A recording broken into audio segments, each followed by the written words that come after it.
Welcome back to the channel, Classic Volkswagen Lovers, Junior with Classic VW Bucks and Sony the Super Beetle. Today I'm going to share with you the installation of my gauges inside the car. Recommend for this video, make sure you get a wiring diagram for your car, year, make, and model. So I'm going to go ahead and proceed to show you what they look like installed inside the car, and then I will share with you the wiring installation. Okay, so these are the three gauges that I install, and I would like to mention that to do this installation you have to slightly modify the structure of your dash. By that I mean you will have to cut out some of the pieces of the metal that support your original speaker. So if you can see here, I have a chrome plate that I purchased at J-Box, and in order for me to be able to install these three gauges together, I had to cut out some of the metal supporting the speaker and also eliminated the speaker because I had no use for it. Just let me go ahead and show you what they look like when they're on.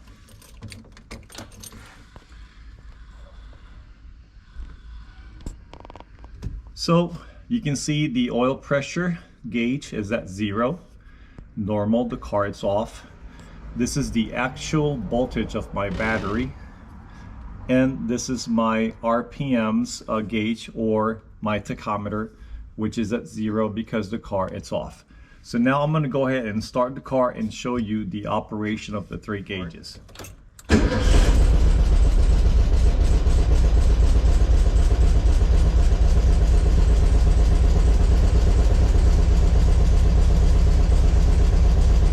So you can see that the oil pressure gauge is indicating the pressure, the actual pressure of the oil inside the engine. Voltmeter reading the voltage of the battery, and the tachometer is reading the RPMs of the engine. Right now I just started the car, so the car is cold, so it's idling. So it's normal for it to be at 1,000 RPMs or maybe 1,100. The norm RPMs for your 1971 will fluctuate once the car has warmed up around 900, 950. That would be normal operation. If I accelerate the car, you will be able to see the operation of the gauges. The RPM needle should go up if it's working properly, as well as your oil pressure.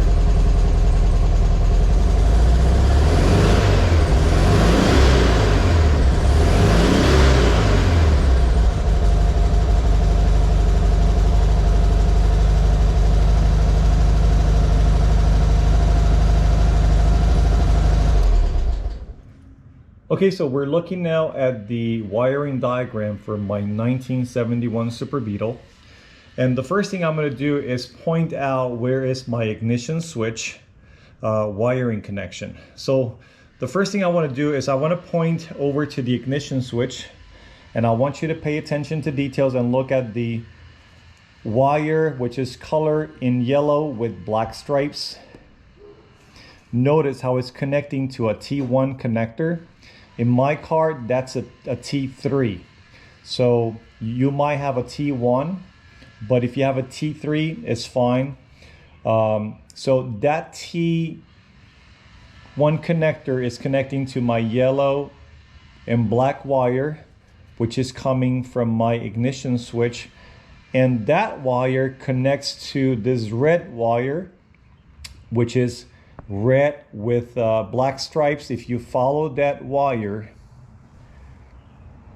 that's going to be connecting to your light switch, which in my wiring diagram it's identified as an E1, and that connection goes to a terminal X.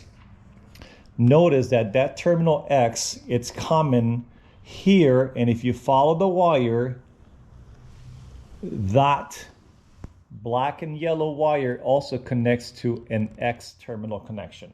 The good thing about that wire is that it only has power when your ignition switch it's turned on. If you turn it off, there's no power. If you turn it on, then you have power. So now that you know which one is your common ignition switch connector, know the following.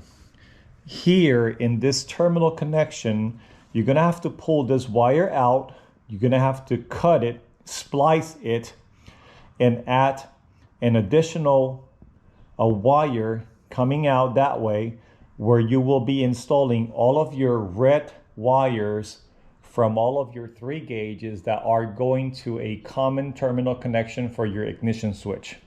So now that you know that, and you see that here in the drawing, let me go and show you in the trunk compartment where this T connector is at, where this yellow and black wire is at, and where this red and black wire is at. So we are looking inside the trunk compartment. This is the yellow and black stripe wire that I told you earlier from the wiring diagram.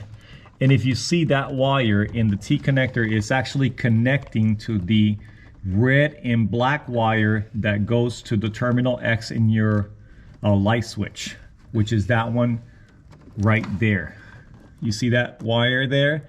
That's that red wire that I showed you earlier in the drawing. So here you're going to pull out this wire. You're going to pull it out. You're going to splice it and add a small piece of wire with a jack connection, where you will be connecting every single red wire from your gauges to a common terminal to the ignition switch.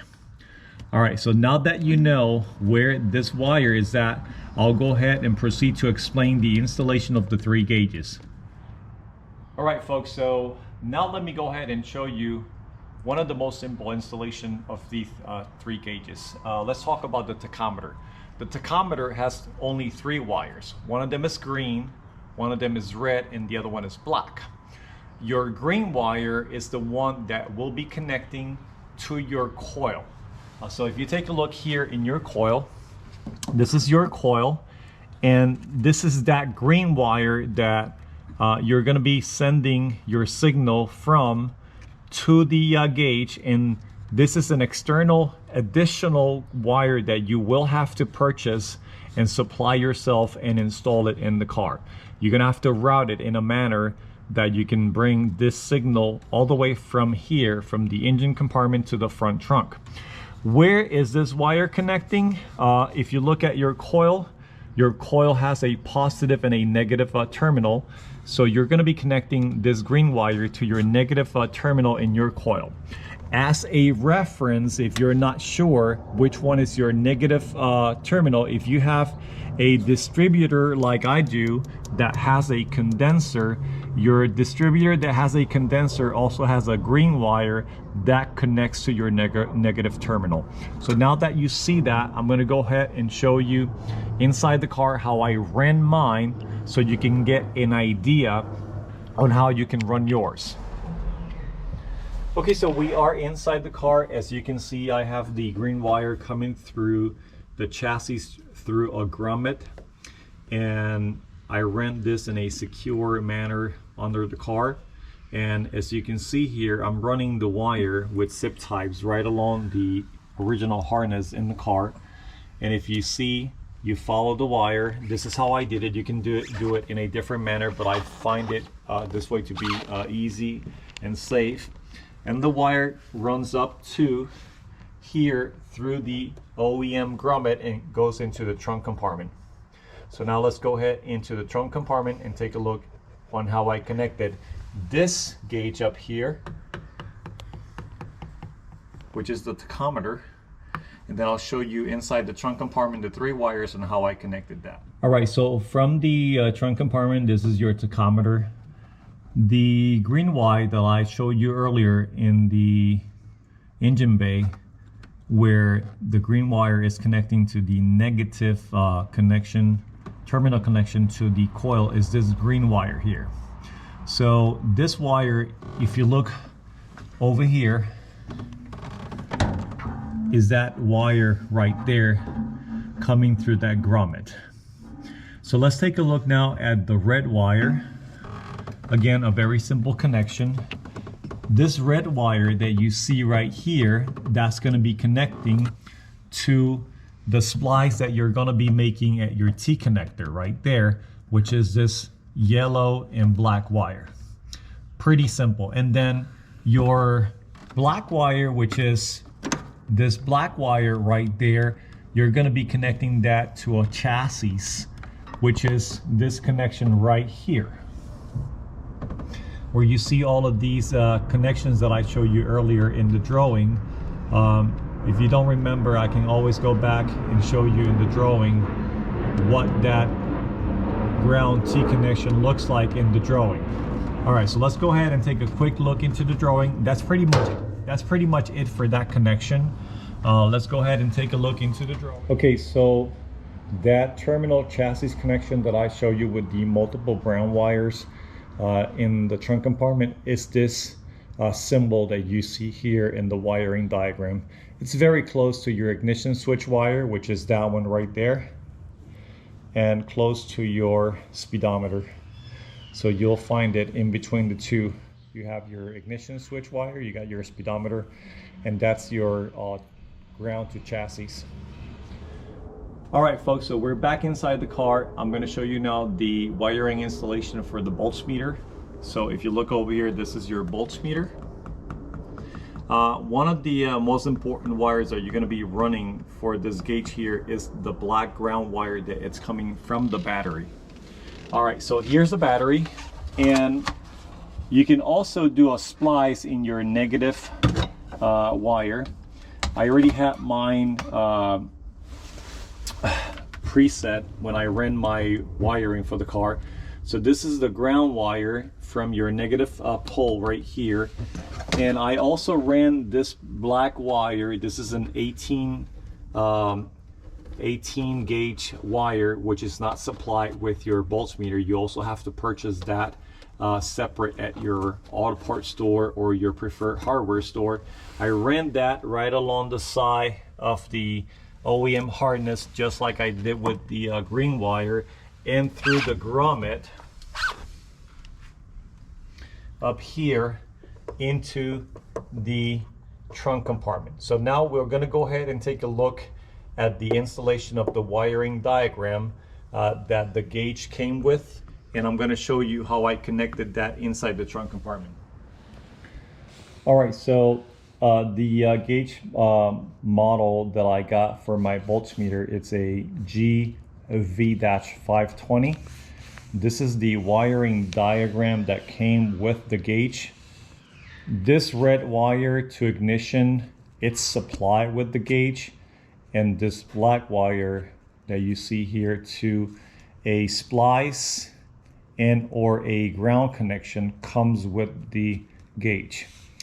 This wire here and this other wire here, you're going to have to supply yourself.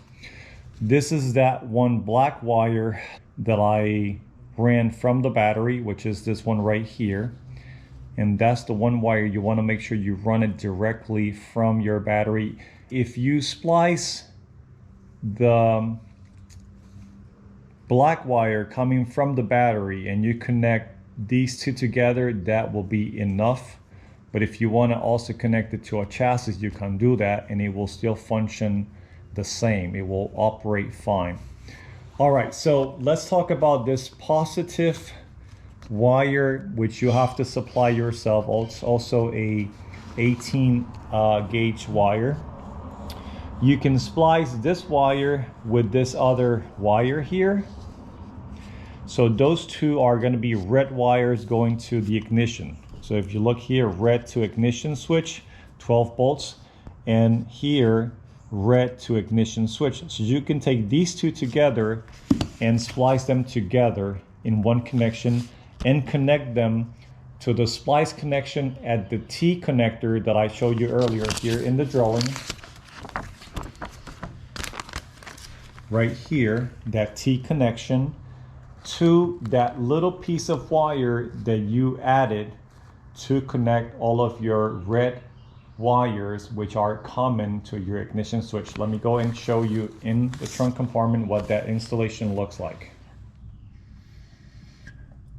All right, so we're back inside the trunk compartment, and this is the black wire that I ran directly from the battery. You can see it is connecting to this other wire here, which is coming from the gauge. And what I did, I connected this wire to the negative connection here.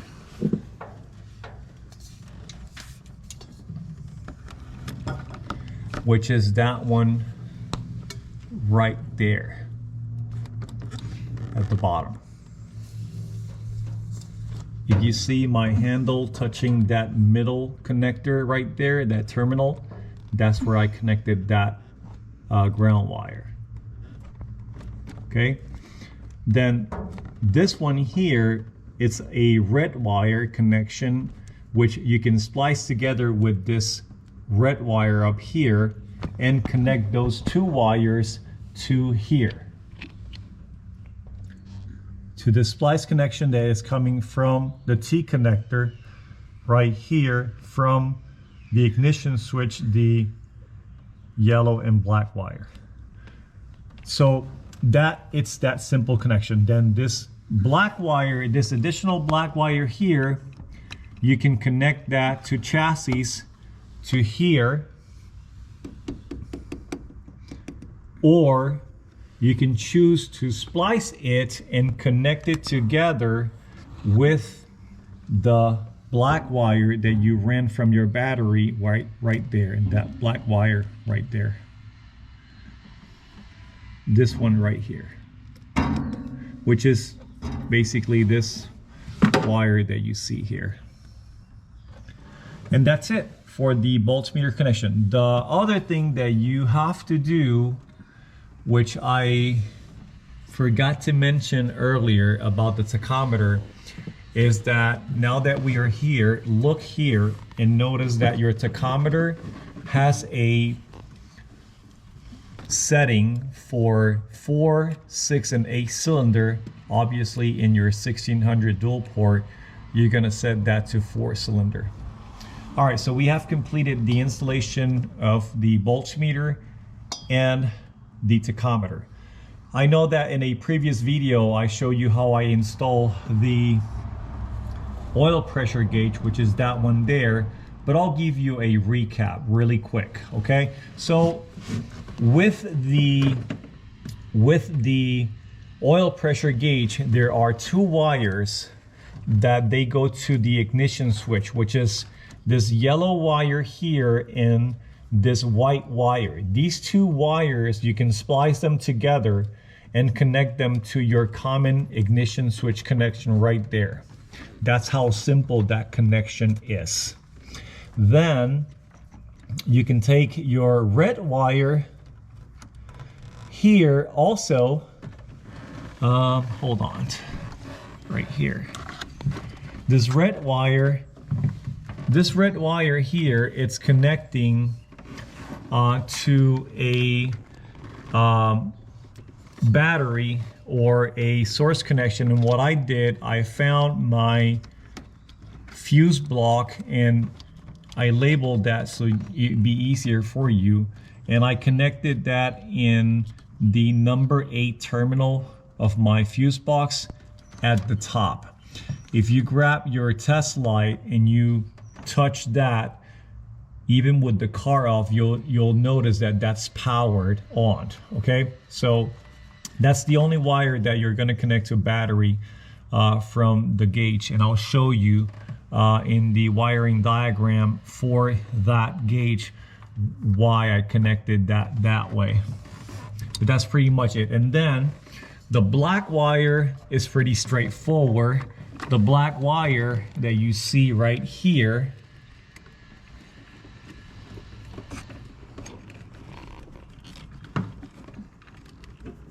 that black wire, like any other of the other 2 black wires from your other 2 gauges, you're going to connect that to chassis, or you can connect it with your ground wire that you brought for your voltmeter. Either way, it's going to work fine. I opted to connect it to chassis, and it's this one right here. It's this one right here. that I spliced it with this brown wire. So let me show you here. Is this little black wire right here. So that's that black wire. And that's pretty much it for the 3 gauges that I connected. Let me go ahead and show you the wiring diagram for the oil pressure gauge. Okay, so for the oil pressure gauge, I installed the 6146T model. The white and yellow wires, you can see they both go to the ignition switch, positive. That's why I connected that way.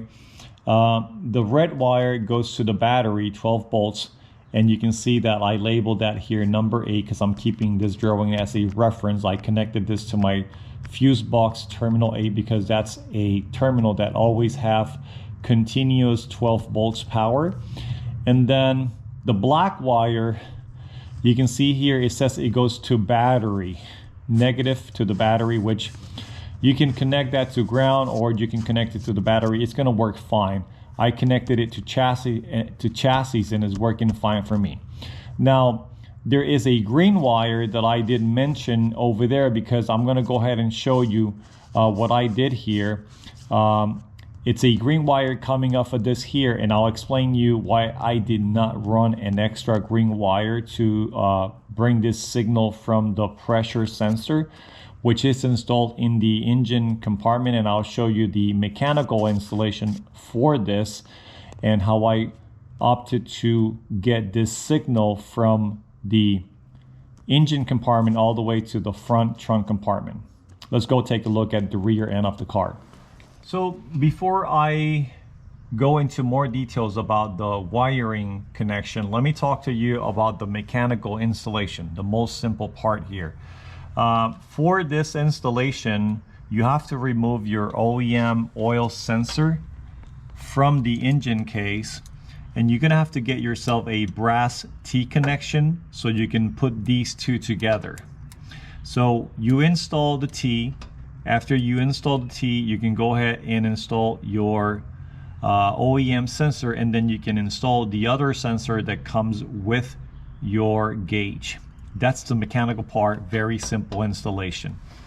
All right, so I was wondering how I was going to do this installation, and then I brainstormed and I thought, I already have my OEM wire bringing the signal for the oil pressure to my dummy light in my speedometer, so why not jump that signal from here to here and use the same wire from the OEM harness, which is bringing the signal all the way into my trunk compartment. So that's gonna save you some time, and it's gonna work just as fine as you saw when I started the car. So the way I did this, I went and got myself a double connector jack. I spliced the wire and connected the blue and green wire from my OEM harness to that new connection, and then from there I made a short extension, a wiring extension, and then I connected the new wire here and then ran that to here. So what I am doing, I am sending this signal from here through this wire as well. So what that's going to do is going to save you some time, and you don't have to buy an extra green wire and run an extra green wire like I had to for the tachometer. So now that you know the mechanical part and how I splice this here and how I am bringing this signal through the OEM blue with green stripes wire, let me show you in the drawing where is this wire and where it will connect to in the front compartment. All right, so we are back at the wiring diagram. Let me go ahead and show you the oil switch. So this is the OEM oil switch. As you can see here, this is that blue wire with a very light green stripe. If you follow that wire leads and finishes a connection into your speedometer, and that's going to be your K K3 connection in your speedometer. That's your dummy light right there. So what I did, I took this jack out and I spliced it, and I put an additional piece of wire there to connect my signal green wire from my oil pressure gauge. That green wire, I connected that green wire with this wire here in K3, and I'll show you in the car how I spliced that and how I connected that. Okay, so check this out. This is your speedometer right here, right? If you look down here, behind this bar, this connection right there, that's your K3 or your oils or your pressure oil dummy light. So what I did, I spliced that, and you can see I try to keep as much same wiring connection as possible. So I'm using this extra piece of wire here, which is also green, coming from my blue and green stripe wires that it's running all the way from the back through the OEM harness, which brings my signal for my OEM oil pressure switch. So I spliced that, and here is that green wire from your oil pressure gauge that it's connecting from that gauge here. And that's pretty much it. That's all the simple connections that you need to do for it to work. And that completes the installation of those 3 gauges. Okay folks, so that completes the installations in my 1971 Super Beetle. A pretty simple modification you can do for your 1971 if you wish. It's not complicated. So again, wiring 101 for your 1971 Super Beetle. If you enjoyed the contents of my video, don't forget to like, share, and subscribe. Until then, this is Junior with Classic VW Bucks and Sonny the Super Beetle. Junior out.